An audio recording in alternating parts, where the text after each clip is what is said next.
Thank you. Hello, everyone. I'm going to give these out to the judges, a little pre-read. How about that? Thank you. I thought it was a cookie. Oh, I can get one of those. If that's going to close the deal, I will do it. Hi, everyone. I'm Sean Fortener. It's great to meet everyone. Matt, awesome job on this. Great vision. Thank you to all the JVC and all the other entrepreneurs. It's wonderful to see Jacksonville on the stage. I had a vision of this years ago when I was running the CVC and head of innovation at my last company, and it's amazing to see this come together and this ecosystem form right here. I am a Jacksonville native myself, born and raised, so it's really pretty cool to be here, pitching in my hometown. So we'll go with that. I like to start with my journey. I started my journey years ago. I'll say before all this gray hair, I was a lot more younger and spry. I was a mariner. I was sailing for Exxon at the time, and I was actually on the beach, literally on Atlantic Beach, laying on the beach, and got a call from a small tugboat company called Crowley asking if I wanted to go to Puerto Rico. Well, as a 20-year-old kid with a surfboard and a truck, what more do I want to do in life than take a trip to Puerto Rico? Well, that was my Gilligan Island moment. I went down to Puerto Rico and realized tugboats weren't for me. I was going back to my bougie oil tanker. And then they said, wait, before you leave, do you want to go to Panama? Okay, I'll do Panama. And then do you want to do Mexico? And then I ended up sailing in that Gilligan Island moment. My young team doesn't even know what Gilligan Island moment is. Humor me, please. 24-year career turned into my career at Crowley before I started this venture. I was a lifelong glutton for punishment, so I went back to school several times, got my master's from Michigan State, and then ended my role as the head of innovation at Crowley Maritime. Make sure this clicker works. There it is. Thank you. So I want to introduce Seagate Space. I'm the co-founder. We are the next generation maritime company. I grew up in maritime. I know how maritime works. And when I was running innovation at Crowley, I actually had one role in 29 innovative products. Now I make the joke that I have one project in 29 roles. I understand how maritime works. It's the oldest form of transportation. I'll talk about maritime a bit. Maritime, 2,000 years of shipping history. The change curve's around 3 items: wind, steam, diesel. They don't change very often. They build 2 things. It's traditional. I was working for over 120-year-old legacy company, pushing them to the edge of their comfort zones, trying to get them to invest into new things and to progress. What we found in that is that aerospace is a burgeoning economy, and they need a partner that supports them. And that's what aerospace is. So we've built a next-generation maritime company focused on being design-led. Instead of just taking things and putting them into the market and trying to find utilization, we're building that, and that's what we're doing. So the space economy. We talk a bunch about the space economy. What is the space economy? I'm going to talk a little bit about that. Ultimately, we're living in the orbital age. Generations will look back at us right now and realize we lived in this time frame. Growing up here in Florida, there was 4 or 5 launches a year. It was a cool thing when the space shuttle would shoot off from the Cape. But it wasn't a daily activity. We had 145 orbital launches last year alone. That broke records. We're projected to have over 300 launches by 2027. Well, the rockets have changed. The demand has picked up. What hasn't changed is the infrastructure they're launching from. There's 3 main spaceports in the US. The majority of them go through that. They were built in the Apollo era, back when it was government-funded initiatives, and they were very different rockets, so they had different requirements. But the infrastructure has not kept up with this new commercialization in the space economy. Space economy is a $2 trillion industry. You don't come across trillion-dollar industries very often. And that's what we're looking to do. There's many papers about the bottlenecks and the constraints at spaceports and what they're doing.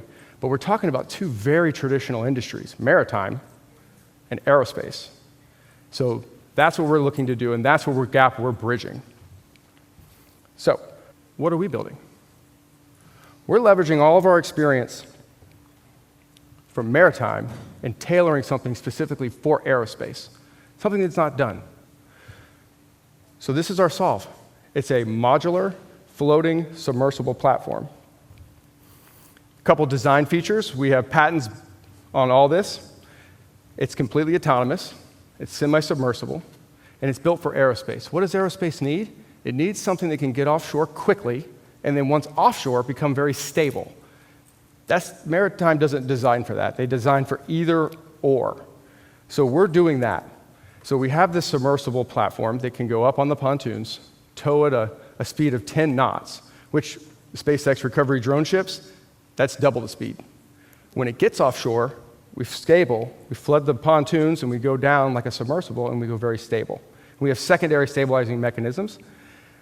The other piece on this that we did is it's almost a hack on the maritime industry. It's completely modular. Everything you see in that comes back out of the water and stacks back in shipping containers. So I don't have to act like a fixed form vessel that's always floating in the water and running up my operation cost. I can come back out of the water and stacked. There's many advantages to that. A good day for us, we're loading a rocket on this platform, we're going offshore, and we're shooting it off. What could go wrong? So that's another beauty of the modularity. Traditional vessels are full steel, fixed form. They're going to have to go to a dry dock if they have any type of damage or failure. Me, I come back in and I change out a deck tile. I change out a column, and I'm back in business that time. So we've designed this intentionally, and that's why we're design-led, and we're taking our experience from maritime and applying it to aerospace. So what is my ask? I was told to lead with an ask, so I want to start early with the ask. We're currently raising $1.5 million on a safe note. We have $1 million of committed capital already. The use of funds will finalize our design, push us into deeper commercial engagements, and do some other admin stuff of hiring additional team members. It's a simple ask, but this is where Jacksonville shines. With Cecil Field being a horizontal spaceport, they don't have vertical capability. I bring that ability to be a vertical capable launch site, not just horizontal or fixed wing. I can go offshore so they don't have to build a very costly land acquisition and put $200 million into a land facility. I can have that by a mobile solution. There's benefits for the rockets. We'll talk more about that later. But the Jacksonville network of logistics, intermodal, trucking, other maritime companies, that's a logistics hub. We can make the first coast the last coast, or the coast to the gateway to space. I did mention the space economy a bit, $2 trillion industry. I get challenged all the time of what is making up this space economy. People still think it's just a race to the moon and back, and it's over. This is not a shot in the dark. This is a burgeoning economy that's been supported by commercial industries. It's supported by mining, energy, manufacturing, deep space exploration, dominated by communications right now. We all know Starlink and the others. Data centers going up. There's many things, and we are in the early innings of this space economy that's happening right in front of us, and this is our chance to capture that right here in our hometown. We talk about SpaceX a good bit. SpaceX changed the game when they commercially revolutionized rockets. The reusability. It brought launch costs down so commercial industries could capture that. We see ourselves as reimagining spaceports, just as SpaceX reimagined rockets. What's our early traction? These are our commercial partners. I can't keep the slides or the printouts up to date, sorry. I was on a call this morning with another launch company that's listed here, I can't name yet, but they want to have a demo launch by the end of this year, and we're getting under commercial terms with them. We have 2 other commercial terms with some of these partners here, and I'm negotiating a deeper LOI tomorrow with an additional one. So we have LOIs, MOUs in place. We have a government contract with the Missile Defense Agency. One part of this I didn't talk about was a lot of the Golden Dome and defense testing that they're going to want. We're working with them. We're under contract with them now, putting these practices into place because they will have to go offshore to do launches. If my customer called one of those spaceports I talked about, there's a 4-year wait for another launch window. That's the constraints that they're looking at. Commercial industries can't wait 4 years. They get into revenue once they put something into orbit. They can't wait 4 years to get into revenue. They have to look for alternative solutions. And that's why we've had such early traction and success. So I talk about my team. Team's comprised of maritime mavericks and rock stars. Myself, I met my co-founder, Michael Anderson. I was the head of innovation at Crowley, as I mentioned. He was the head of strategy from Deloitte. We partnered with my CTO, Chief Technology Officer and Naval Architect, Charlie Nordstrom. He was at Google X. I met Charlie when he was consulting with New Lab, and we were Ford hired us years ago to build autonomous trucks, and then Charlie and I started building autonomous barges instead. So I knew Charlie from the past, and I called him up and said, "You're perfect for this. We're going to put this team together." We have an aerospace advisory board that's founded with us with the very best. Jim Macer was the president of Sea Launch. He's launched 15 times from sea back in the late 90s. And then Sean Phillips was a mission director for AFRL's Rocket Lab, and that's our aerospace advisory board. I think I'm out of time. I went way over. I'm getting some waves, I think. So I'm going to move on to questions. Thank you so much. I look forward to the questions. Sharks, thank you. Thank you. Can you tell us a little bit about your business model and specifically the financials for both production, distribution, and give us an idea of what revenue looks like? Absolutely. Yeah, so we have about a per platform basis, 40% EBITDA margin on per platform. We're leveraging maritime contracting terms. So we'll put it under a long-term time charter. I get pre-charter payment up front. I'm negotiating those now. I take that financing or that pre-charter payment and confirmed utilization, I take that back to the MARAD and get Title 11 debt. So I'll be raising a lot of debt. That's why I'm not asking for a lot of equity raise. I'm looking for debt raise because I'm building a hard asset that's backed by utilization with a commercial partner. But I'll have a 40% EBITDA margin. I plan to have $200 million of annual revenue by 2028 and 15 platforms on the water. And so the 1.5 equity, obviously there will be maybe some non-dilutive and debt involved in there. That gets you to that initial launch? That gives me attraction right now. So the initial launch is we're a service provider. So we're building this, but they have utilization stake. So I'm selling them that right up front, and that pre-charter agreement puts that into place. So what I've learned in the aerospace industry is they pre-fund 80% when they sell a launch. So they're used to paying up front to get that capability.